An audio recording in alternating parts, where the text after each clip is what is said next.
Isso mesmo, Léo. O convidado dessa semana aqui no programa Viver Goiás é o pré-candidato à presidência da República, Pablo Marçal. E antes de iniciar essa entrevista, eu gostaria de dizer que esse espaço é democrático e está aberto a qualquer outro pré-candidato à presidência da República que queira vir aqui no programa Viver Goiás. Como eu disse antes de iniciar essa entrevista, nós não vamos abrir espaço aos pré-candidatos a deputado estadual nem federal, porque são muitos. Mas aos pré-candidatos à presidência da República está aberto aqui o espaço. E hoje o nosso convidado é Pablo Marçal, pré-candidato à presidência da República pelo PROS. Pablo Marçal, seja bem-vindo ao programa Viver Goiás. Obrigado pela oportunidade, um beijo para todos os goianienses e é a hora do Brasil prosperar. Pablo, já quero iniciar com aquela pergunta, né? Você é um grande empresário, você conseguiu muitas coisas na vida, ficou conhecido aí no Brasil todo e até no mundo todo também. O porquê querer ser presidente da República? É porque, apesar de ter tudo para mim, eu vejo que o nosso povo, né, não tem nada. Eu vejo que a gente tem muita gente na miséria. 60% do eleitorado hoje no Brasil não quer nem Lula, nem Bolsonaro, e nenhum político está logrando êxito em perfurar essa blindagem chamada Lula e Bolsonaro. Eu, enquanto cidadão, votei no Bolsonaro, né, e a gente erra só uma vez. Tem gente querendo errar a quinta vez com Lula, e eu estou aqui, coloquei meu nome à disposição e posso garantir para vocês, não tem político que vence Lula e Bolsonaro, só um outsider, só alguém de fora da política. Por isso eu ingressei, não tinha nenhum partido político, entrei agora esse ano, em março, final de março, e eu posso falar para vocês que eu estou disputando e vou chegar no segundo turno. Como que você pretende chegar ao segundo turno? Na hora que você vê a pesquisa aí, Lula lá em cima, Bolsonaro em seguida. Está lá em cima porque não tem opção, é igual comprar carro, né? Estão mostrando só os carros mais velhos para vocês, carro que não tem opcional nenhum, está parecendo que só tem isso. Só que tem um carro lá no fundo da loja que acabou de chegar, só 1% acredita nesse carro, mas a gente vai começar a falar isso para o Brasil inteiro. E o seu voto pode comprar um carro velho e um carro novo, você escolhe o que você vai fazer. Tem tempo de TV para isso? Tem 17 segundos, já é o suficiente, dá para falar as 90 diretrizes do plano de governo. Bacana. Você fala muito em destravar. O que a gente poderia dizer em destravar a nação?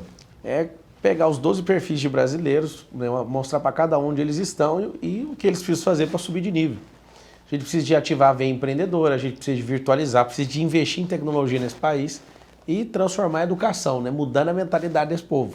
Nosso povo é um povo escravizado emocionalmente pelo governo, criando dependência em tudo. Então a gente tem que promover nosso povo. E a partir de 2023 isso vai acontecer com muita força.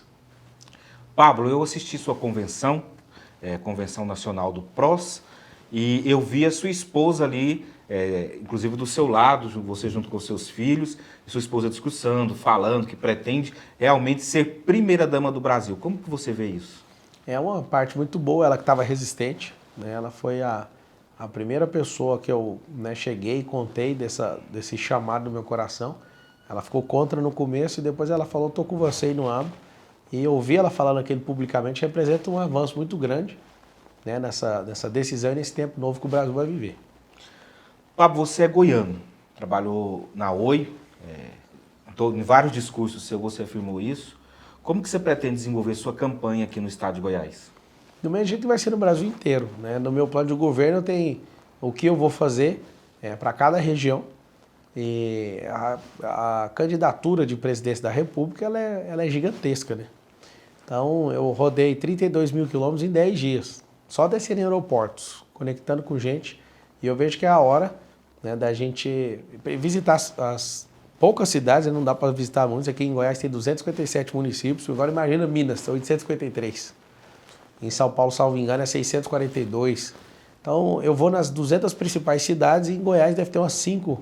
Essas cidades fazem parte do roteiro de um político concorrendo ao Planalto. Mas você disse em diversas entrevistas, discursos também, que você não vai usar a verba partidária. Aquela verba que tem para todos os candidatos, seja ele a presidência, governo, o partido tem um fundo eleitoral. O senhor disse que não vai usar essa verba. Como que o senhor vai fazer a campanha política? Com vaquinha, eu vou investir do meu próprio bolso, no limite da legislação. E é um tempo diferente, né? A gente não precisa de politiqueiro para vir sugar dinheiro público para concorrer a nada. Eu quero, de fato, que a gente tenha um tempo novo no Brasil e eu vou lançar esse tempo. Quem vai ser o vice de Pablo Marçal? Vai ser a Fátima. Ela é uma policial militar, avó, tem 2 netos. Ela tem 5 filhos, é divorciada, negra e de origem nordestina. Ela é do PROS? Ela é do PROS. Então vai ser chapa pura. Vai. E nós temos candidatos, o PROS tem candidato a governo em diversas cidades, porque aqui em Goiás o PROS declarou apoio ao governador Ronaldo Caiado. Sim. E em diversas cidades tem candidatura Em própria. alguns estados. Nós vamos para o intervalo agora. Após o intervalo, eu gostaria de conversar, bater um papo com você sobre saúde, educação, diversos pontos aí no país. Pode ser? Claro. Voltamos já.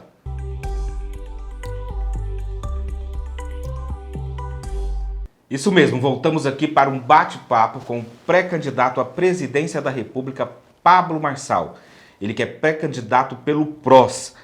Pablo, caso seja eleito, seria um novo rumo da política brasileira? É uma parte de renovação, mas falar que é um novo rumo para a política é muito forte, né? A política é um jogo e a gente tem que ter a maioria.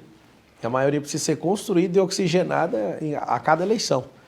Então é muita pretensão falar que seria um novo rumo, mas vai ser a presidência mais diferente de todos os tempos. O PROS, ele sai mais forte dessas eleições, mesmo caso o Pablo Marçal não venha ganhar a eleição, ou vá para o segundo turno, ou apoie outro no segundo turno? Só com os 1.500 candidatos que a gente tem concorrendo agora, o PROS já é muito forte, vai ser o partido que mais vai crescer nessa eleição e vai ter o presidente da República também. Pablo, mas caso aconteça, caso você não vá para o segundo turno, Pablo iria apoiar Bolsonaro ou Lula? No dia 2 de outubro, às 20 horas e 27 minutos, você faz essa pergunta de novo. Não existe essa possibilidade. Hoje não. Então Pablo Marçal vai para o segundo turno? Já foi, só tem que esperar o dia 2, nós vamos construir isso. Caso seja eleito, como que será seu vínculo aqui com o estado de Goiás? O mesmo de todos os estados, né? Também se você abandona o seu estado, o povo fala mal, e se você dedica demais, vão falar mal, vão te perseguir. Mas é ser tratado com igualdade com outros estados, né? Não pode ter essa predileção pelo estado onde você nasceu, porque você é um presidente de um país. Mas pode contar comigo, eu vou trazer tecnologia para cá. Quero ver esse estado de Goiás avançando. Tem um PIB maior que a da Bolívia, para você ter uma noção. Sim. O estado de Goiás é fortíssimo e pode contar com o presidente do Brasil. Pablo, a gente sofreu muito nesse período aí de pandemia, o país passou por muita situação, o mundo passou por situações, né? Como que você pretende, caso eleito, dia 1º de janeiro do próximo ano, resolver a situação econômica desse país? Na verdade, quem está com muito problema é a Venezuela, a Argentina, com inflação de 65% por aí, acima de 60%, Bolívia. O Brasil não está num patamar ruim, não. Eu poderia ser um canalha enquanto candidato, é só falar mal do atual governo, mas ele está conseguindo sustentar bem. O problema é que ele não consegue sair daí. E o Brasil tem que estar preparado para o próximo degrau e a gente vai levar o Brasil para o próximo degrau. Não é fácil, mas também não está essa catástrofe que estão pintando aí, não. O Brasil está mandando muito bem no meio de uma guerra e num pós-pandemia, e eu vejo que vai continuar avançando, mas com o presidente diferente. Se voltar qualquer um dos dois, o Brasil vai para o caos. Mas você acha que o presidente ele tem que ser mais moderado, ou ele tem que ser aquele presidente louco ali, que a hora que está ali com a imprensa não... Tem que ter sabedoria, o presidente pode pensar o que quiser, mas não pode falar o que pensa. Ministérios. Como seria um ministério de Pablo Marçal? Tá no meu plano de governo, serão 25 ministérios e eu vou criar superintendências, que são ministros com uma patente diferente. Vai ter 7 ligados diretamente a mim, que vai ajudar a governar esses 25 ministérios. Vamos fazer um bate-bola? Vamos. Corrupção. Você quer que eu fale uma palavra? Não, pode mandar bala aí, nós não pode temos tempo aqui. A corrupção, ela está aí desde o Éden, né? E não vai acabar agora no governo de ninguém. Agora, a gente pode escolher pessoas que têm princípios e valores e que não se entregam por causa de dinheiro. E é muito difícil na política. Desde quando eu ingressei, o sujeito só fala a cifra de milhões para cima. E isso é muito ruim, porque você não vê gente interessada. A maioria não está interessada em ajudar o povo. A maioria não quer ver mudança de mentalidade, quer saber do seu. Por isso eu faço um clamor aqui, né? Uma convocação. Por favor, venha para a política. Nós vamos de gente nova na política. E esses politiqueiros fizeram de tudo para todo mundo odiar a política e ter nojo. E se você tem nojo de política, você vai ser governado por gente nojenta. Isso é verdade, gente. E educação. Educação é o principal pilar do país. Nós precisamos reeducar, né, e principalmente pegar nossa grade curricular e refazer ela. Felizmente, o atual governo trocou de 5 vezes o ministro da Educação, não fez nada. No principal plano que ele poderia ter desenvolvido o país e dado um salto de qualidade, não foi feito absolutamente nada. Você não acha ninguém que consegue defender algo que foi feito em educação. Precisamos de colocar as profissões do futuro, vamos criar a Universidade Federal Digital e vamos fazer a empresarização no superior. Então nós vamos ensinar inteligência emocional, financeira, investimentos e empresarização, empreendedorismo desde pequeno. Para quê?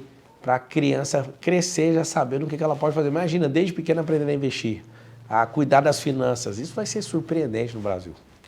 Falando, já pegando esse gancho aí, você como empreendedor, o que precisa mudar nesse país? Porque tem grandes empresários, pequenas empresas, médias empresas que estão passando uma situação complicada. Você como presidente da República, o que você poderia mudar para os empresários desse país? Desonerar essa tributação pesada na contratação. A empresa paga R$ 1.500 para o funcionário e tem que pagar R$ 1.500 para o governo. Isso não faz sentido, né? A maior carga tributária do Brasil. A última vez que a gente falou disso foi em 1975, a reforma tributária. Precisamos de criar um imposto único eletrônico que unifique esses 11 tributos federais para ajudar a potencializar e criar eficiência no Estado brasileiro. Mas isso só vai acontecer depois de uma reforma eleitoral que nós vamos propor desde o primeiro dia. Se deixar para a última hora, aquela cadeira do poder não deixa ninguém querer sair de lá. E o Brasil perde muito com isso. Segurança pública. Tem que unificar os sistemas. Para você ter uma ideia, um policial federal ele não consegue entrar num boletim de ocorrência da Polícia Militar. Pra você ver que vergonha que é o Brasil hoje. E tem gente que não está nem aí, não tem disposição política para resolver isso. Segundo, a gente tem que tratar a polícia como herói e bandido como escravo de polícia. O cara quer sair com a arma para tocar o terror na sociedade, ele tem que pagar. E se ele tiver com arma para cima de um cidadão, né, uma família que defende as outras, que é a polícia tem que sentar o chinelo. Eu não sou a favor da violência. Quem é a favor da violência é quem tem coragem de levantar a arma para a polícia. A gente tem que condecorar os policiais que têm bravura, senão daqui uns 10 anos não vai ter nenhum polícia que vai ter coragem de levantar a arma para bandido nenhum, porque não compensa. Você vai defender a sociedade, vai tomar processo, vai ser perseguido e vai ter que pagar do próprio bolso. Que policial que vai defender esse país? Tirar as câmeras dos policiais, tirar a câmera do peito dele, colocar dentro da cela e no peito de quem tiver no semi-aberto. O policial não tem que ser vigiado. A gente não vigia o professor, a gente não vigia o juiz, a gente não vigia outras profissões. Por que a gente vai desconfiar da polícia? Situação complicada, né? Pablo, e quando você é muito família, a gente viu isso na convenção, com a sua esposa, com seus filhos, o que você diria para a família brasileira quando chegar lá e falar, tomando posse dia 1º de janeiro? É um tempo de restauração das famílias no país. Nós precisamos de pais, né, que sejam homens. Nós estamos com um problema gigantesco de identidade paterna, identidade masculina nesse país. Você vai no presídio, por exemplo, no Dia das Mães, se tiver 1.000 presidiários lá, tem 900 mães na fila. Mas os pais não tem nem 50. A falta de pai gera uma delinquência e não adianta. A gente precisa olhar para isso e isso é um dos problemas, um dos maiores cânceres que tem no Brasil, é a questão da paternidade, a figura masculina. A gente tem uma quantidade de homens realmente machistas, isso tem denegrido as nossas mulheres, isso tem destruído as nossas famílias. Então, espere um governo federal diferente no Ministério da Família, ajudando o país a restaurar casamento, a restaurar criação de filhos. Isso vai ser algo inédito no Brasil. Pablo, até uma questão minha aqui, não está nem aqui, mas que eu gostaria de comentar. Às vezes a gente fala muito da questão do adolescente que está indo ali, entrando para o mundo das drogas, às vezes assaltando. Você acha que primeiro você tem que trabalhar a família lá na raiz para depois começar a trabalhar aquele adolescente? Educação você não faz na escola, você faz em casa. Só que o povo não está em casa para ensinar. Quem que ensinou essas famílias a educar? O Estado sequestrou as famílias. E a gente gradativamente vai ensinar os pais a fazerem isso e devolver educação para a família. O Estado tem que escolarizar. Então a educação é o princípio que aquela família tem. A escolarização é para a pessoa tomar decisão, aprender raciocínio lógico para isso. E cada fase da educação ela tem que ir sendo progressiva. Por exemplo, a evangelização ou a questão de religiões é para a pessoa acreditar em algo, ter fé. A profissionalização é para ela produzir. A empresarização que vai existir no nosso governo é para ela empreender, é para ela criar soluções para a sociedade. O investimento é para ela ter descanso e desfrute, que se você não investe, você não vai ter desfrute, você não vai parar de trabalhar nunca. Então, eu falo para todo cidadão, não queira depender de governo. Faça a sua aposentadoria ser uma parte dos seus rendimentos. Comece a aposentar você mesmo, através de investimento. O Brasil vai viver esse tempo e eu vou dedicar minha vida nisso. E os auxílios? Auxílio Brasil, tanta gente aí esperando, comemoraram de 400 para 600 reais que aumentou. O governo Pablo Marçal vai continuar o auxílio? Claro, não pode cortar o auxílio. O que a gente tem que criar é um programa novo, vai ser o Sementes para Governar, o SPG. E esses Sementes para Governar, nós vamos aumentar cada vez mais se a pessoa entregar prestação de serviço, né? E se ela ajudar em escolas, em praças públicas, a gente vai aumentar esse valor. Nós não vamos remover ninguém, nós vamos promover os brasileiros, é diferente.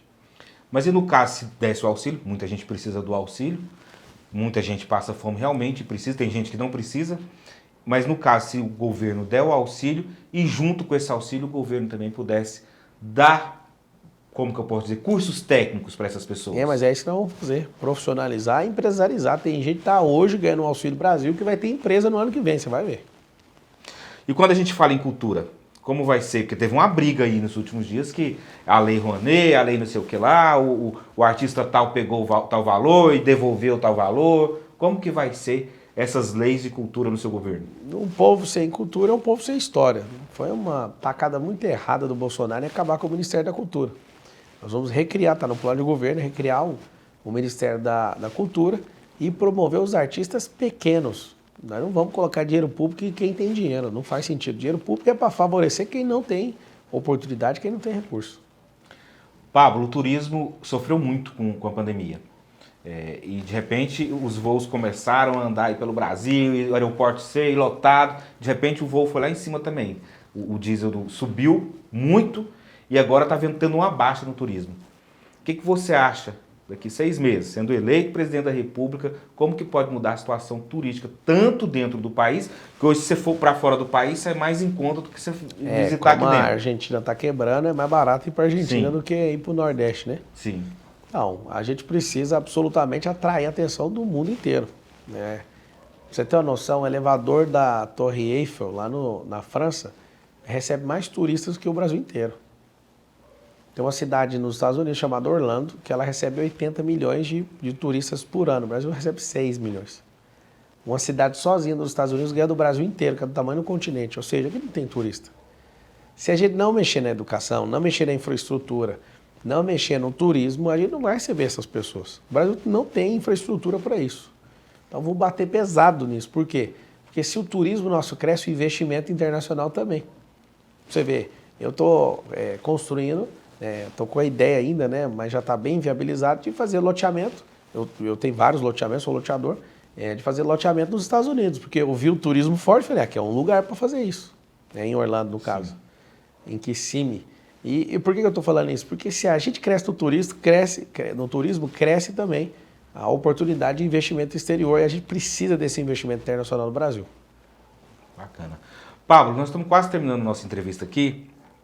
Mas eu queria deixar esse momento uma oportunidade para que você conversasse com o público do programa Viver Goiás. É um momento em que você pode falar, o programa é bem assistido aqui em Goiânia, principalmente. A todos também que estão acompanhando aí pelo nosso canal no YouTube ou pelo nosso portal na internet, deixasse um recado para o pessoal de Goiás. Você que é goiano e você que está tentando aí chegar à cadeira da presidência da República, colocando o seu nome à disposição, porque... Não é fácil, gente, quando eu falo isso, que eu fui candidato a vereador em Goiânia. E não é fácil a gente colocar o nome da gente à disposição. A gente apanha muito e às vezes as pessoas não entendem o que é aquilo que você quer fazer. Queria esse espaço ficar aberto aí para você. Se o Brasil fosse uma garota e fosse a sua filha, ou o seu filho, né? E você fosse levar ela para um altar para se casar. Você daria na mão de um espancador? Você daria na mão de um cachaceiro que não gosta de trabalhar? Imagina o que esses dois poderiam fazer com a sua filha. Você daria para alguém que é apaixonado e que tem perdido muita coisa para ter aberto mão de muitas coisas, tem renúncia real para cuidar da sua filha. Você pode escolher. Se a eleição fosse um casamento, você colocaria a mão da sua filha com quem? Com qual candidato? E eu posso falar para você, eu tenho jeito, eu vim de escola pública, eu vim de baixo, hoje sento na mesa de pessoas realmente muito prósperas nesse país e eu não consigo ficar calado, eu quero gritar para o Brasil, tem como todo mundo prosperar, desde que você queira. Então, a gente vai te dar oportunidade, a gente vai fazer você crescer e a gente tá junto até depois do fim pelo Brasil. Espero que vocês, num único voto, naqueles 2 botões que você apertar na urna, você aposente de vez Lula e Bolsonaro e chega desses dois, o Brasil não aguenta isso mais. E eu quero mais uma vez dizer que Esse espaço está aberto para outros pré-candidatos à presidência da República. E hoje eu bati um papo com Pablo Marçal, ele que é pré-candidato à presidência Já é da... candidato. Minha convenção foi aprovada. Candidato, então, candidato à presidência, eu já ia falar presidente da República. Candidato à presidência da República pelo PROS, Pablo Marçal. Muito obrigado por ter vindo aqui no programa Viver Tamo Goiás. Deus abençoe e sucesso Amém. aí. Deus abençoe o Brasil. Um beijão para as famílias goianienses e goianas. E nós vamos para um pequeno intervalo, voltamos já. Tem inauguração, tem dicas, tem muita coisa boa. Fiquem ligadinhos.